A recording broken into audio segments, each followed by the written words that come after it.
नई मुंबई के बेलापुर कोर्ट में परिवार विवाद को आपसी सुलह और संवाद के माध्यम से हल करने के उद्देश्य से सुकून प्रोजेक्ट केंद्र का उद्घाटन किया गया। इस पहल का उद्देश्य कोर्ट में आने से पहले परिवारों के बीच विवाद को सुलझाना है, ताकि विवादों को बातचीत और समझ के जरिए सुलझाया जा सके। नई मुंबई में बेलापुर कोर्ट में परिवार विवाद को आपसी सुलह और संवाद से हल करने के लिए सुकून प्रोजेक्ट केंद्र का उद्घाटन किया गया। इस केंद्र में डॉक्टर और मनोचिकित्सकों की टीम शामिल होगी, जो 1897 चल रहे पारिवारिक विवादों में कोर्ट से बाहर सुलझाने का प्रयास करेंगे। उद्घाटन समारोह में न्यायमूर्ति रेवती मोहिते डेरे मुख्य अतिथि थी, जबकि अर्पणा जोशी ने बताया कि ये पहल परिवारों को विवाद का समाधान शांतिपूर्वक करने का अवसर प्रदान करेगी।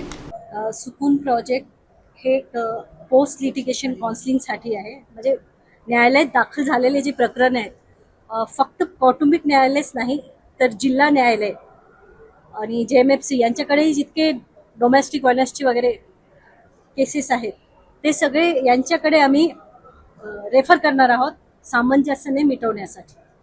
की आपण पाहतो की नवरा बायकोमध्ये भांडण खूप असतो आणि त्यांचं भांडण रागात रूपांतर होतं, म्हणजे एकमेकांची दुश्मनी झाल्यासारखे। मला याला धडा शिकवायचाच आहे म्हणून ते इथे भांडतात आमच्याकडे। आम्ही तसं प्रयत्न करतोय की त्यांना मिटवण्याचं आणि आम्ही सक्सेस होतो। तर आता इथे आमच्याकडे आज रोजी कौटुंबिक न्यायालय बेलापूर येथे 1895 केसेस पेंडिंग आहेत आणि सरासरी पाहिलं तर दररोज आम्ही 5 ते 10 तरी केसेस सुकूनला रेफर करणार आहोत।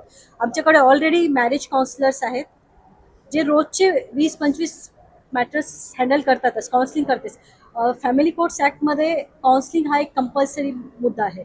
म्हणजे मिटवण्यासाठी आम्ही केस आमच्याकडे जशी येते पहिलं काम आम्ही त्यांना मिटवण्यासाठी पाठवतो, की त्यांना काही बोलायला संधी दिली, एकमेकांशी बोलून मिटत असेल तर ते मिटवून घेण्याचा आमचा पहिला प्रयत्न असतो। नाही मिटलं, मॅरेज काउन्सिलरकडेही नाही मिटलं तर नंतर परत आम्ही न्यायालयातही, म्हणजे बिग फॅमिली कोर्ट जज मीही ते प्रयत्न करते। म्हणजे आम्ही शेवटच्या दिवशीपर्यंत निकाल लागेपर्यंत प्रयत्न करतो की हे सामंजस्याने सुटायला पाहिजे।